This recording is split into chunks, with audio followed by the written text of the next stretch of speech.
broken, kind of thing. So it has like edges that can be that can be taken in different directions. It is an invitation for the person engaging with it, the viewer, audience, player, whatever, to have like some kind of agency, and to take a thing away from something that's maybe like pre-established and fixed into something that has like different strands. And that's kind of my argument, persuasion, that I'm going to try and make over the course of this while talking about a bit about my work. Right. So here we go, fingers crossed, hold tight, graphics card. So this is going back a little bit. This is me back in maybe 2016 at a exhibition at Res Gallery, where I presented this work called TFW, The Formless Wastes. And this is kind of a performance work. But to really underpin my kind of thing that I'm trying to kind of focus on, like, this is maybe an early thing where I started looking at the idea of art as something that's kind of like active and encourages agency. And in doing this meant I had to kind of think about the kind of balance of how do I kind of like destabilize the thing of the person at the front, the artist. And at the time I was a primary school teacher. How do I destabilize that kind of role and make the people who are not sitting at the front with all that inbuilt kind of authority have like the kind of desire, one, and two, the confidence to kind of like pull the artwork in whichever direction they want it, present the idea of an artwork that doesn't have like a definite outcome. I know it's not showing on your screen, I can see. So on the right is a YouTube video of this kind of like sigil that I'd like drawn, and then behind it is a loop video of a seal at Tyne, North Tyneside, SeaWorld or whatever it's called. You can see that. You can see it. Okay, on my screen it's black. Okay, so my graphics card can't handle seeing it in the preview, and it can only handle it on my thing. Right. Anyway, so this idea of like my kind of art is something that encouraged agency, brought together a bunch of things I was doing, things I was interested in, like collaborative storytelling, things like divination, tabletop role-playing games. And this is kind of one of the kind of early kind of artworks that I made. So it's like a kind of story that has these branching off points that are sometimes use like role-playing games systems and kind of pull out in different directions. Let's go to the next slide.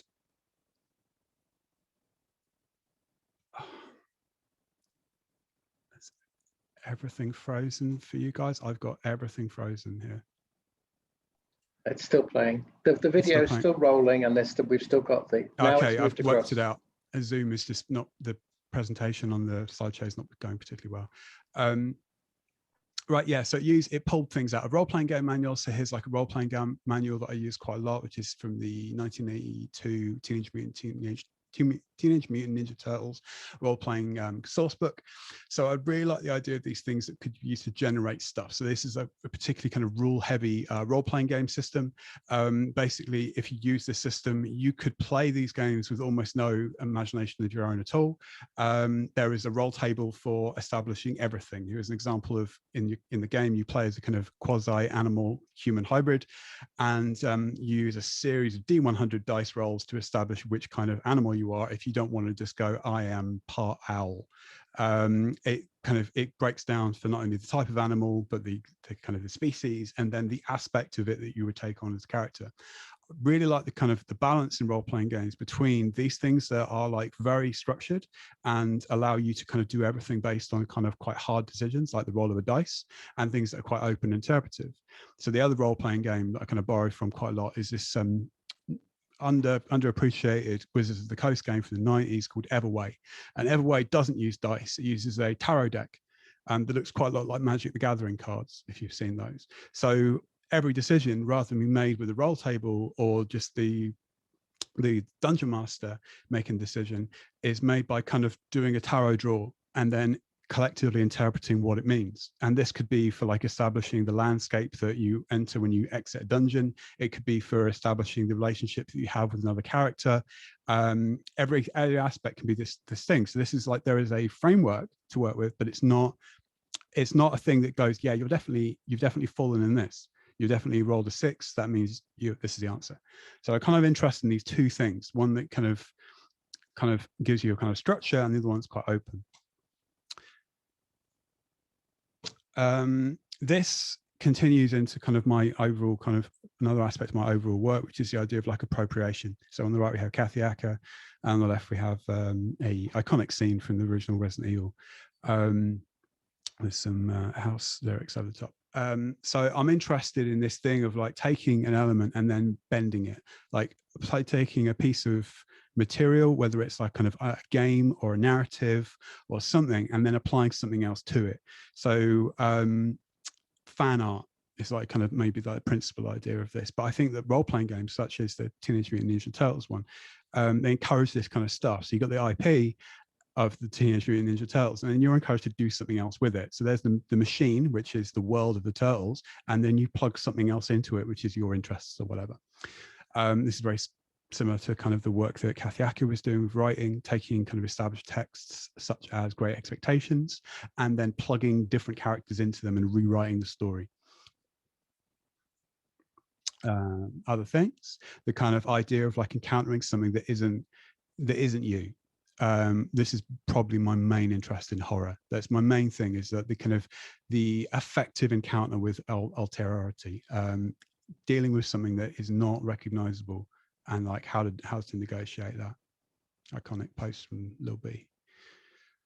So that artwork that I showed before, that story that I'm like kind of developing, that's based on a text taken from the original Resident Evil, a bit of narrative text. This will come back as well. The idea of like kind of incidental pieces of like what's it called? What's the actual phrase for it? I've forgotten. But the idea of like kind of a narrative that exists within the world of the story. So it's like Dracula is made supposedly from the letters of Jonathan Harker. So these are like within the world, they are a piece of writing that you encounter. In Resident Evil, you encounter these kind of pieces of a diary called the Keeper's Diary. And I wanted to use that framework and like rebuild that. So my kind of story is like a kind of rebuilt thing. But always my emphasis is on the idea of like horror as something that's about care and love, not about a thing that's about kind of encountering the other and being terrified, but the idea of like a thing that's about kind of support, solidarity. More edges of games. I like the idea of like the interface, the thing around the game as a thing that tells a story. So I've done a lot of kind of paintings and GIFs and stuff like that to do with like NPC text and like borders of frames and stuff. Again, come back to this in a minute. Some other stuff. Other things. So after the TFW, The Formless Waste, I made a kind of sequel, and that's a bit of a shot of it on the left-hand side. So I wrote a game in the consumer game making software RPG Maker, and built this game specifically with the idea of making a screen capture playthrough of it to tell a story. So it became like machinima, or a kind of really like kind of puppet show. So I wrote all this stuff, wrote this dialogue, really stretched the limits of what that platform can do. Like it's really overloaded. It has like video cutscenes and stuff like that where it really shouldn't for what it's made for, and told this story that was kind of like the sequel to The Keeper's Diary. It was like another return to the Spencer Mansion from Resident Evil, but pulling in more and more stuff. So it has another repeated aspect that if you are eagle-eyed, you might have spotted from the Seal slide, which is I really like the lore of Games Workshop universe. I really like its kind of misunderstood language. And it's like inherent but unspoken queerness that's been gradually eradicated over the years. So this was a kind of like horrible fanfic crossover between Resident Evil and Warhammer. On the right is a text I wrote called Expansion, which is a two-sided role-playing game thing as a kind of piece of experimental literature. So it is a role-playing game manual. You would probably struggle to play it. It takes the idea of the forms of the role-playing game manual, where you would have incidental narrative text, you would have like descriptions of processes and how these point to a potential for use. But it gradually, as you read it, it becomes unplayable. It becomes more like a piece of writing that's somewhere between the person who wrote it and the characters they're describing. This moved into things like Twine games. one of my kind of Twine or game making heroes of all time is Porpentine Charity Heartscape. And I was really astounded by playing her game, Howling Dogs. Howling Dogs is a Twine game that encourages you to do things that are completely off screen, that the game will never know whether you do them or not, like drawing on your body. This is something that kind of really stuck in my head quite a lot, the idea of a game that kind of bleeds out into somewhere else, and again, it reinforces this idea of agency and incompleteness. Like you can lie to the game, you don't have to tell it the truth. And so I started these games that included questions that were based around how you're feeling. It's a science fiction game called Alpha 920. Pick up the pace a little bit. Yeah, so returning to brokenness. So in my other life, I was for a lot of this time, like the last 3 years, up until beginning of 2020, I was a PhD researcher, writing a PhD about art and games, with this emphasis on the idea of like incompleteness, which is a thing that I think is really present in art, but because of its nature, it's like a very difficult thing to talk about. The idea of artworks not being completely subjective, but being things that were kind of incomplete, and that there a lot of the kind of activeness or whatever quality you want to talk about in the thing that made them interesting was the idea that they didn't resolve, or they were a bit overwhelming, or they couldn't be described, or they were different each time you came back to them. So on the left is a screenshot from a game that I wrote quite a lot about, which is a game series I wrote a lot about, which is Porpentine's collaboration with the artist Rook, a game series called No World Dreamers, which is these kind of a little bit visual novel, but a little bit 2D role-playing game. There's like a medical simulator in one of them. These kind of stories that kind of played around the edges of like what a game is, to tell a story that is very much about a kind of brokenness. On the right is another game, one of the games that's really obsessed me over the last like 5 years, which is Ice Pick Lodge's game Pathologic, the original Pathologic, or the HD remaster is the one that I really like, which is also another kind of game that plays with the idea of brokenness. Like it's a game from 2005, I think, its original re-release, and I think its HD remaster was like 5 years later, but it looks a lot older, and it's really selective with where it uses its high fidelity. There are NPC characters that just use exactly the same same characters over and over again. There are things that just repeat, the things that are kind of obviously really low quality in their production, and then things that are really high production. And it plays with this idea of you have to deal with the fact that it's ugly. You have to deal with the fact that it feels uncomfortable. And a lot of that uncomfortableness and ugliness is a deliberate aspect. And if you can fight your way through it, therefore becoming the agentic player that I'm hoping to find in the world, you get something else. You get a very different kind of game where you have to be an active participant in it, because it's not enjoyable a ride to describe through. So looking at these games, I wrote a lot about these games. I wrote about these with primary reference to feminist, particularly French feminist kind of theory of literature and philosophy. The kind of the three writers, theorists that are often get put together around the idea of the écriture féminine, the woman's writing. So it's Elena Sissou, Julie Kristeva, and Lucy Irigaray. So these writers were writing very much about literature, and I'm interested in how this applied, this model of like narrative and the experience of writing, the experience of reading, how these things could be applied to video games. So these have lots of room for talking about the idea of things being broken, things being kind of effective rather than prescriptive. And that became the kind of theoretical base of what my kind of work builds on. I won't talk about that too much because it's not particularly exciting. Carrying on to more kind of aspects of research is the idea of environmental storytelling. So on the left, I have I think it's a screenshot. It might just be like kind of publicity render because it looks much better than the game when it came out, at least, from Resident Evil 4, which is the first one that had what I consider to be explicitly kind of rural context. I think it's possibly the first one that's not set in America, and it's kind of in a kind of caricature of like rural Spain. And on the right is Dark Souls. So these are games that I thought were quite inspiring for their use of the environmental storytelling. A lot has been said about From Software's use of environmental storytelling, the idea of the world being built up through reading tiny fragments of text, through little bits of NPC engagement, through the construction of the world that you spend hours and hours playing through over and over again by the nature of the game. These are both kind of what I consider to be kind of rural horror, which I find a particularly interesting environment because it's already has this idea that, like in massive speech quotes, nature is a thing that's kind of invading. So it's not a thing that's kind of organized by a system of governments as much as it is by like emerging culture of human and non-human, very non-human in these cases, entities. With Dark Souls as well, pulls up another thing that we became quite keen on, and this idea of like how games and art can fit together, which is the idea of the endless loop.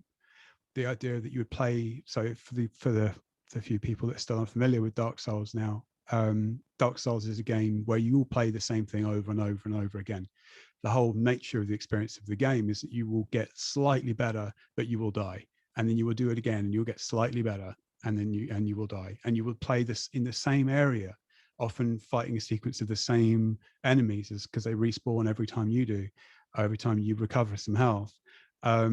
You will kind of just change a little bit each time you do it. You will try like parrying a little bit earlier, you will try running through that bit, you will try a different set of armor, and you will repeat the same thing, and you will explore the same world, and you'll look at the loading screen over and over again.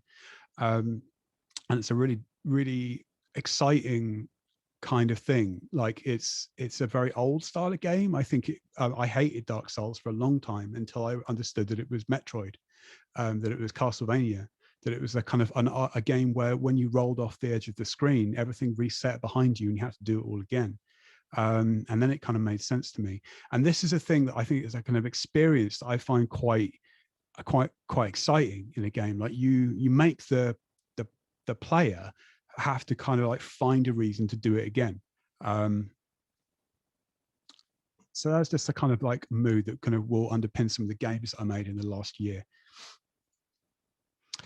But before that, this is the big game that I made, big-ish for me, I guess, made in 2020. I was a fellow at FACT in Liverpool, and I made this game called Animal Agency, which, building on the things I've been looking at in the kind of narrative storytelling in Resident Evil and in Dark Souls and in all kinds of other stuff, and reading a lot of Sisu, I had this idea that, like, what about making a game that was like a really saturated world? What about making a game that was just everything you could look at would have a piece of something in it that would tell you a little bit about a world, but never being like completely coherent. It would never be like the kind of the recent Star Wars films where every single aspect of the lore is locked down as like, here is the definitive last word on where that gun came from or why that person's called that.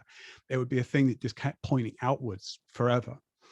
In the way that I think really good speculative fiction does. So I'm a big fan of well, I'm more fan of like William Gibson's like talking about writing than I am particularly of his novels, but his novels are a really good example of speculative fiction where a world is hinted at or gestured to, and they're never really kind of nailed down. So William Gibson often talks about a line from the John Carpenter film Escape from New York, where right at the beginning of the film, where you've barely established who characters are, Lee Van Cleef's character, I'm really struggling with names, characters. Anyway, he's like interviewing Snake before his mission to go in and rescue the president's daughter from the prison of New York. Incidentally, basically the same plot as Resident Evil 4. And he just casually mentions as a qualification why Snake is picked for the job, and he says, "You flew the Goldfire over Leningrad." And in this one stupid line, he hints to a kind of world outside of the continent they're in. He hints to an idea of the politics, the residual politics of Cold War conflict that's kind of hung up in this future that they're in at the moment. And he leaves it all to the audience. And William Gibson loved this. And I think he said that that was a kind of a formative thing for him in writing Neuromancer. And that idea of like a world that like encourages the audience to engage with is something that I absolutely love. Like I'm finally working through the Ian Banks Culture series at the moment, which is also a thing filled with this, like pointing to universes without having to establish exactly what's in every bit of it, to give you, the audience, the tools to write the narrative yourself. So Animal Agency is a kind of point and click kind of Monkey Island style thing that was just like, as I do most of the time, just absolutely overloading the engine that it's written in. It's written in the open source software Adventure Game Studio, which is meant for making things like Sierra style kind of point and clicks, or LucasArts kind of point and clicks. And it's meant to have like pixel art and stuff like that. And I made all these like preposterous kind of like animated stuff. So I made little puppets for the figures out of paper, scanned them, and then rigged them in Dragon Bone. And everything that could handle having a moving thing in it, I put a moving thing in it. So the background can be like a 5-frame GIF. And so every room that you go through, the background is doing some stuff. Every object you picked up, I tried to max out the kind of space for writing about something about it, and wrote this story. And Animal Agency is available for free download.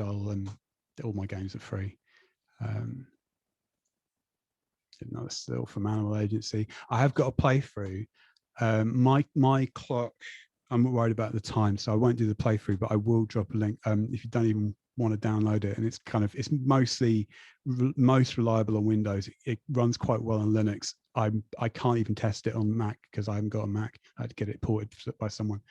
But there's a video that plays like the first 10 minutes of it. It's got a really nice soundtrack. I wrote the soundtrack.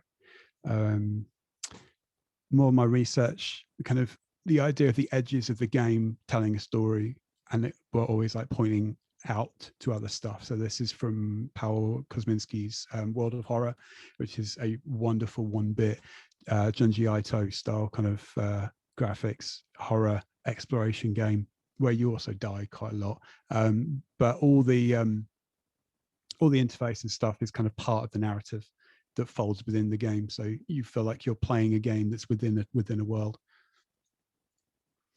This is from the exhibition I did with Jason.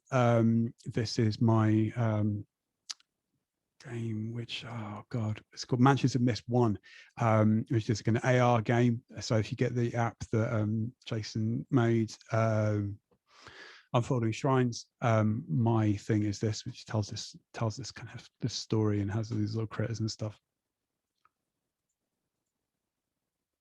After that, we're getting to kind of endless loop games, which is what I've been focusing on this year. So I was a fellow at Academy Schloss Solitude in Stuttgart and made this game about death called The Endless Hallucinatory Love of the Riders at the Long Point of Death, which is about the kind of motif in like horror, but in like cowboy movies quite a lot, where it's really a cowboy thing. It's like the cowboy knows they're going to die and they have their last stand, or they go off and they set off the dynamite that lets their friends get away, or conversely they have to watch their horse die, or they have to kill their horse, but there's this event where like death happens and it's this like really sentimental kind of thing, and it happens over and over again in these films. So I made this game that was about that. You're at the campfire and then you walk away from the campfire, which is the most kind of like I guess like cliched moment, and in every time you walk away, it rolls a bunch of numbers behind the screen. It's all done in Twine,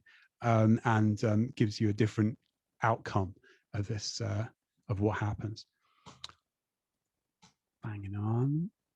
This is a project that I'm working on at the moment. So I live in Gateshead. Gateshead is in some ways like a post-apocalyptic future already, and it's and I became really, because I did that thing with Jason, the AR project, I became really interested in the idea of the thing that overlays something else, like the computer graphics that sits over the top of a quasi-real space, and how both of these could be something that could be played with. So AR, you don't really have a control over where your thing sits. It's the whole point is that someone puts it in their home. But I was like, what if you layered and you started to look at the idea of like layering over something else as well? And these could both be things that became fiction. So these are kind of things I'm working on that very much drawn from Ralph Bashki's Rotoscoping and the horrible, like, I don't know what kind of games. They were like Laserdisc games.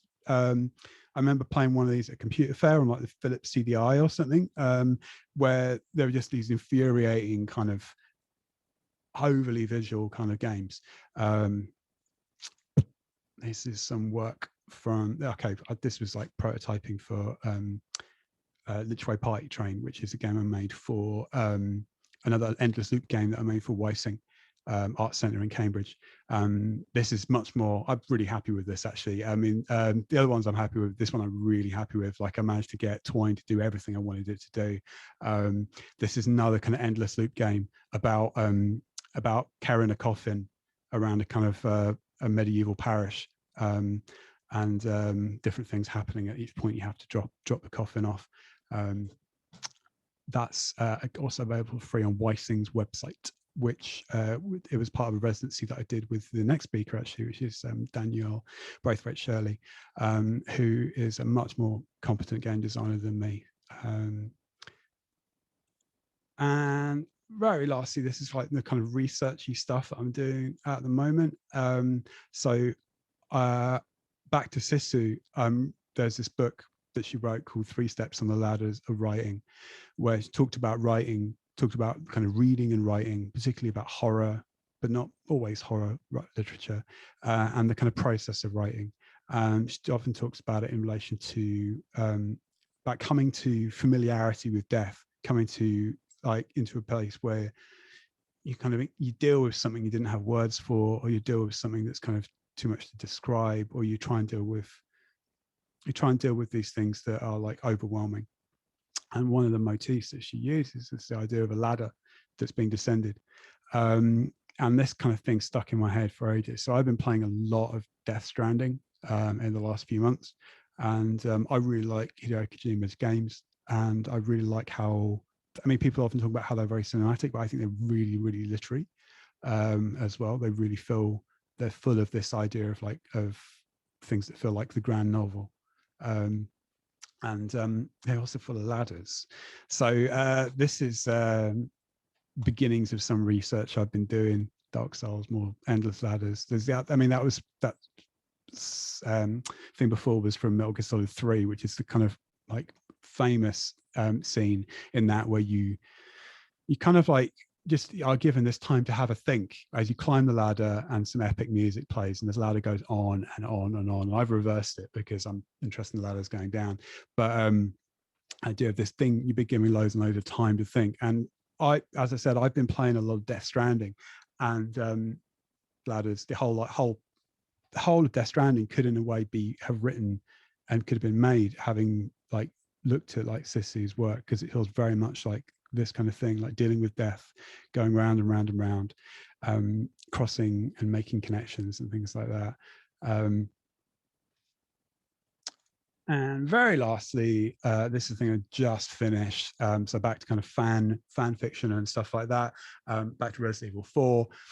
I've just finished this kind of piece of fan fiction, which is called The Speculative Dismemberment of Leon Kennedy, which is a kind of a series of like essays, like letters, like kind of reversal of Jonathan Harker's letters. It's like like if Dracula wrote letters to the accounting firm that Harker works for, explaining to them exactly how he was actually going to kill Jonathan Harker. And I've kind of written these series of letters are about what's going to happen to Leon Kennedy, the many deaths of Leon Kennedy. And that's kind of where I'm finished now. But hope that between all my kind of ramblings and umming and ahhing, there is this idea of encouraging agency in the audience, encouraging the idea that like a game is something that you pick up and play with, and you find different ways. And I think this is established in the culture. Like, I'm old enough that like I mean, that when the rocket jump was invented, like I was already in a, you know, late teen, the taking the game and finding something else that you can make it do is what I think is the fundamental kind of point of what the game does. I think a game should encourage an audience that wants to do different stuff with it. I think it should be tools rather than a ride. And I think even if it's like an on rails narrative, it can still do that by providing material that like makes you think in a way that kind of pulls it out somewhere else, makes you want to make something else with these objects. So I'm really big fan of things like speed runs. I'm absolutely I would never do it because I'm too bad at it, but I really love the idea of the fight clubs that appeared in Dark Souls, where people would establish their own set of rules of confrontation, and if you happen to be on the right server, you could join one of these battles that would not play with the rules of the game, but would play with a different set of rules, using that kind of shared world. And I've started to see beginnings of that in, like I said, like all this hours I'm putting into Death Stranding, like the establishment of culture that's built around and away from the culture of that game. And that's already a game that's full of references to other stuff that don't always completely make sense, because Hideo Kojima is a maximalist in terms of his kind of development of narrative. But yeah, I guess like the iconic image from that I really love, that exemplifies my idea of the kind of broken game and the capacity to break it further, is the fact that when people discovered the house where Conan O'Brien's character lives in there, everyone started using the capacity to kind of urinate outside it, and when you piss on the ground in Death Stranding, it makes a little holographic mushroom appear, and the more people piss, the bigger the mushroom gets. And it just was decided by the culture that outside Conan O'Brien's house that's where you do that. And on that note, I will end my talk. Thank you. That was great, Uma. You've got a question in the chat, which is from Nick, and Nick's asking, I was interested in what you said about horror as care rather than as something else. Can you elaborate at all? Yeah, horror is care. Okay, so I think this already exists in different kinds of horror narratives. So there is often like a kind of so like I think especially like kind of queer writers of horror, whether that's like cinema or literature, this thing comes underneath. So like Clive Barker's horror is like a really good example. I think maybe my favorite example is oh god, I'm really struggling with names now. I'm not in my room with all my books, so I can't remember her name. Anyway, I'll get the idea of like what care is and horror. So I feel like horror is a thing where you could often focus on the idea of like the antagonist is this other, and there's a big history in like disability studies about the idea of the kind of the othering of this thing, how so often the antagonist in a horror narrative is coded as queer, is coded as disabled, is coded as kind of a person of color, is coded as maybe trans, and these things are kind of put there in like opposition to a kind of majoritarian white cis heterosexual male subject that looks at it. But there's also room in these things for talking about kind of like the solidarity of difference, like different things being able to look after each other, or like a community that's interrupted. So you get the kind of history of fan fiction that focuses on antagonists, that focuses on the bad guys, and they're comfortable though not immediately recognizable way of living, and that's kind of part of it. There's also this historical thing. So one of the kind of like fundamental texts for me in terms of the history of horror is Eve Kokoski-Sedgwick's kind of doctoral thesis on what's it called, on the Gothic, which I can't remember the exact name of it. Anyway, she kind of identifies what the Gothic novel is, this thing about suspicion, and it's about kind of like antagonists being kind of like worried, like the suspicious male like thing, the detective. You don't trust anyone, everyone's lying, blah blah blah, and that underpins this kind of form of literature and underpins like a lot of horror, that things are not what they seem.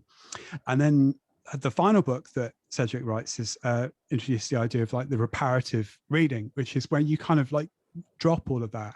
You go, I'm not going to be like interrogating this and going, I don't believe it. I'm just going to take it at what it is, and I'm going to see what it is on its own terms. So I'm not going to kind of like try and pick holes in the narrative and go, fine, this is it. Like Resident Evil has this world. Hideo Kojima's narratives include Conan O'Brien and what other characters, and there's characters that break the fourth wall, and you never know who can see what, and it doesn't matter. You just deal with it as it is, like that's its reality. And I think the kind of idea of like horror that does that is something that I'm quite keen on. So another artist I wrote about quite a lot, my favorite artist is Ty Shani. And Ty's work is loosely, I'd say, kind of like horror stories, but they're horror stories that talk about their main thing is not about fear, it's about love. It's about love in the face of like adversity. It's about love in the face of kind of a horrible suffering, and it's about love that has like different kinds of shapes and looks different, but it's still set within a world that's recognizably horror. It just doesn't focus on that idea of like getting away from the slasher. It often makes it unclear whether you are the person you're rooting for is the victim or the protagonist, and that's kind of loosely in what brain capacity I've got today. That's my thing about horror and care. That was a good thorough answer. I really like it. Uma, that's it. Cool. We're done. So thank you very much indeed. That was a really wonderful kind of insight into your thought process, and I've taken a lot from that.